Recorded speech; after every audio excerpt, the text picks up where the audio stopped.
August 11th, 2012, Turin, Italy, Juventus Stadium. A 23-year-old Ghanaian received the ball 25 yards from goal. The crowd expects a safe pass. His teammates expect build-up play, but Kwadwo Asamoah has other plans. Crack. The ball rockets towards the top corner. The goalkeeper dives. Too late. Goal. He does not scream. He doesn't celebrate wildly. He just jogs back to positions. As if scoring wonder goals was completely normal. And that is when he realized this guy is not here for attention. He is here to change the game. But this was not just a debut goal. This was the moment the most decorated African player in Serie A history announced himself Italian football. Here's what's crazy. Most people have never heard his name. But every coach in world football studies his blueprint. And the story of how he got there, it's about a boy who never needed to shout to be heard. Kumasi, Ghana, December 9th, 1988. While other kids screamed for the ball, someone watched. While they ran in circles chasing glory, he studied patterns. While they dreamed of thunderous strikes, he perfected the art of being exactly where he needed to be. See, Kwadwo Asamoah had a secret weapon that most players never developed: football intelligence. You couldn't see it in his sprint speed. You could not measure it in his shot power, but coaches knew it immediately. He understood space like a mathematician. He read the game like a chess master. At Liberty Professionals, while teammates celebrated flashy skills, he was learning something more valuable: how to make everyone around him better. Because in Kumasi, football was not just entertainment, it was education, and this kid was the smartest student in his class. But even before Europe called, Ghana's national team had spotted his genius. 2006, just 18 years old, he made his Black Stars debut. By 2008, he was wearing Ghana's colors at AFCON, bronze medal around his neck, the tournament where legends are born. But Ghana's local leagues were too small for his genius. In 2008, an Italian club called Udinese came calling. They had spotted something in this quiet midfielder, something that couldn't be taught. Kwadwo was 20 years old. He had never left Ghana. He had never experienced European winter. He said yes immediately. He had no idea he was about to revolutionize an entire position.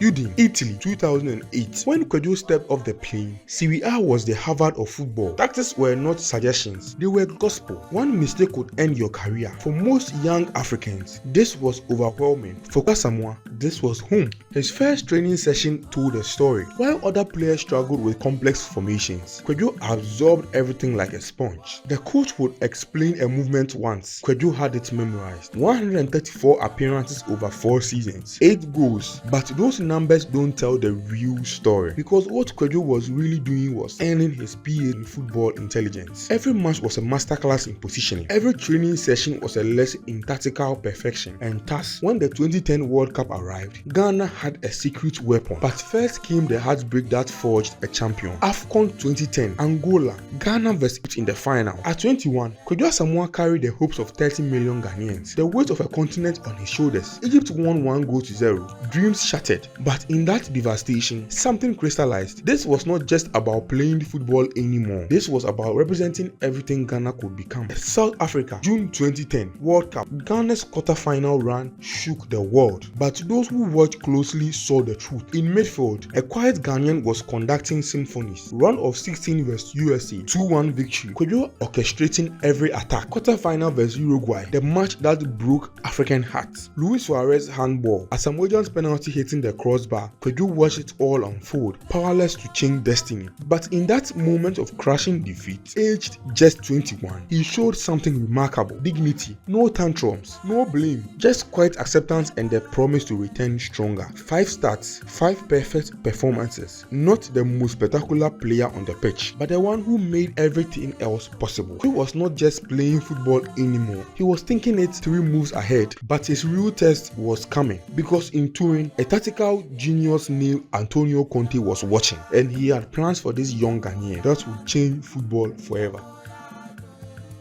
Turin, Italy, summer 2012. When Juventus paid 9 million euros for Kwadwo Asamoah, they were not just buying a midfielder, they were investing in a revolution. Antonio Conte saw something that others missed. In Kwadwo's quiet intelligence, he saw the future of football. A player who could be anything his team needed. Supercoppa Italiana, August 11, 2012, Juventus vs Napoli. First half, Kojo receives the ball 25 yards out. The stadium expects a safe pass backward. His teammates expect him to keep possession, but Kojo sees something else: a gap, an angle, a moment of perfect opportunity. He strikes the ball clean, no backlift, no hesitation, pure precision. The ball flies toward the top corner like a guided missile. The goalkeeper dives desperately. Too late. Goal. His first touch of glory at Juventus, but more importantly, it was Conte's proof of concept. This quiet Ghanaian could deliver when it mattered most. That goal earned him a starting spot in the season opener. But what happened next would redefine modern football, because Conte had a crazy idea. What if he took the most intelligent midfielder in Italy and turned him into something completely different? What if he made him a wingback? Years later, Conte would say Kojo did not just learn the position, he reinvented it. That's what genius looks like.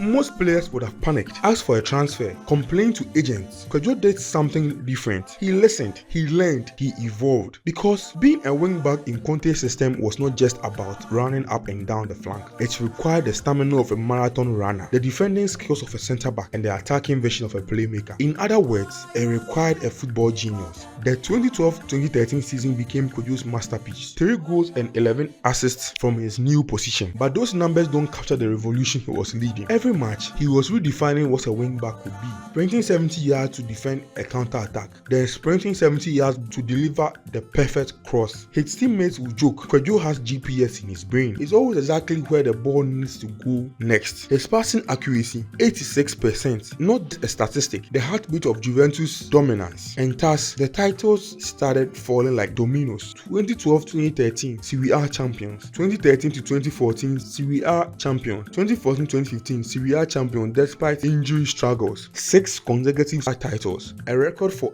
any African player. Kojo, it was just the beginning, because Champions League nights where legends were made, and this quiet Ghanaian was about to prove he belonged among Europe's elite. But first came another crashing blow on the international stage. Brazil 2014 World Cup, Ghana's golden generation getting one more chance. Internal strife, off-field chaos. Kojo started all 3 matches. The professional amid the pandemonium. Ghana crashed out early, dreams deferred again, but Kojo's consistency amid chaos showed why coaches trusted him above all others. Back in Turin, European nights awaited. Allianz Stadium, Champions League quarter-final, Barcelona, Messi, Neymar, Suarez, the most feared attack in world football. But Kojo was not intimidated, because fear was a luxury he had never been able to afford. All night, Barcelona tried to exploit his flank. Quick passes, overlapping runs, everything that should have exposed a converted midfielder playing out of position. But Kojo was always there, always one step ahead. In Lionel Messi's movement before Messi himself knew where he was going. In the tunnel afterward, Piqué would tell reporters that we studied him for weeks, but you can't prepare for someone who thinks that fast. Real Madrid came to Turin, same story. Bayern Munich brought their precision machine, same result. 27 Champions League appearances for Juventus, each one a masterclass in tactical intelligence. Each one proved that genius does not need to shout to be heard. But then came the test that nearly broke him. November 2014, a routine training session that changed everything. He heard the snap before he felt it, collapsing onto the Turin training ground. Kojo knew instantly this was not just a knock. This was 9 months of silence. For most players, this would have been the beginning of the end. But Kojo Asamoah, it was just another problem to solve. They said he was finished. They said his body could not handle the demands anymore. They said Father Time was undefeated. They were wrong, because what they didn't understand was that Kojo's greatest strength was never his legs. It was his mind. 10 months of rehabilitation, 10 months watching teammates he had helped win titles, 10 months of ice baths and empty stadiums, 10 months of proving that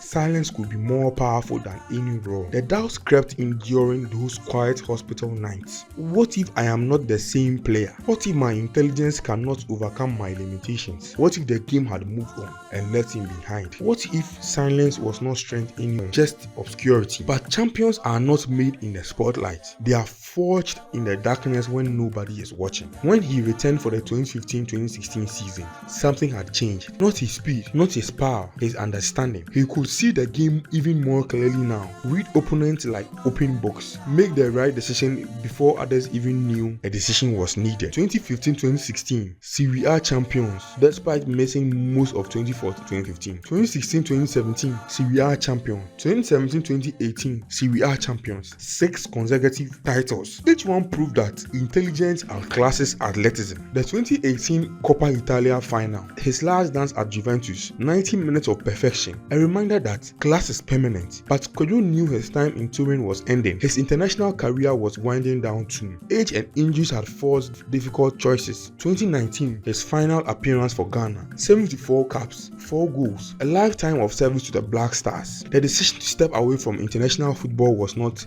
driven by decline. It was pragmatism. At 30, with mounting injury concerns, he chose to preserve what was left. And like everything else in his career, he handled it with quiet dignity. But Kojo knew his time in Turin was ending, and like everything else in his career, handled it with quiet dignity because Inter Milan was calling, and this football genius had one more transformation left in him.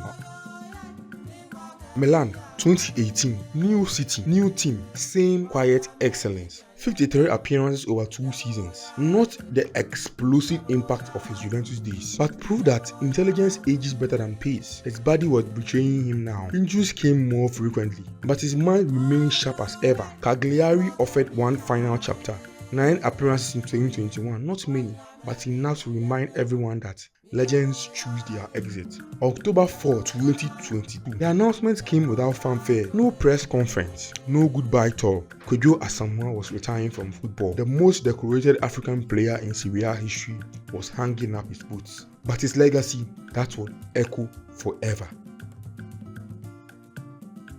Today, when coaches talk about complete players, they are describing something Kojo Asamoah perfected before it was fashionable. 6 Serie A titles, 74 caps for Ghana, 35 career appearances. Numbers that tell only part of the story. Because his real achievement was not what he won, it was how he won it. Whether wearing Juventus black and white or Ghana's red, gold and green, he represented something timeless. The power of excellence in service or something greater than yourself. For young African players dreaming of European success, while never forgetting their roots, his journey offers the perfect blueprint. You don't need to be the fastest, you don't need the hardest shots, but you need to understand the game. You need to be coachable. You need the humility to become whatever your team needs. From central midfielder to wing back to football immortality. From Kumasi to Serie A legend. From teenage Black Stars debutant to Ghana icon. Kojo Asamoah never needed a spotlight, because when the lights dimmed and the crowd went quiet, his football did all the talking necessary. In the end, Kojo Asamoah's story isn't about spectacular goals or dramatic comebacks. It's about something more valuable, the power of quiet excellence. Every young player who chooses intelligence over ego carries his legacy. Every coach who values adaptability over specialization follows his blueprint. Every team that prioritizes collective success over individual glory echoes his philosophy. He left no statue behind, just a system every coach now uses. The boy from Kumasi who became Serie royalty and Ghana legend never needed to shout to be heard. Because sometimes, the most revolutionary thing you can do is exactly what your team needs, exactly when they need it most. Whether he was carrying Ghana's hopes through World Cups and AFCON, or conducting Juventus symphonies in Champions League nights, he was always exactly where he needed to be. And in a world full of noise, the kind of silence is golden. Not every legend leaves a statement. Some leave a system where every coach now tries to copy.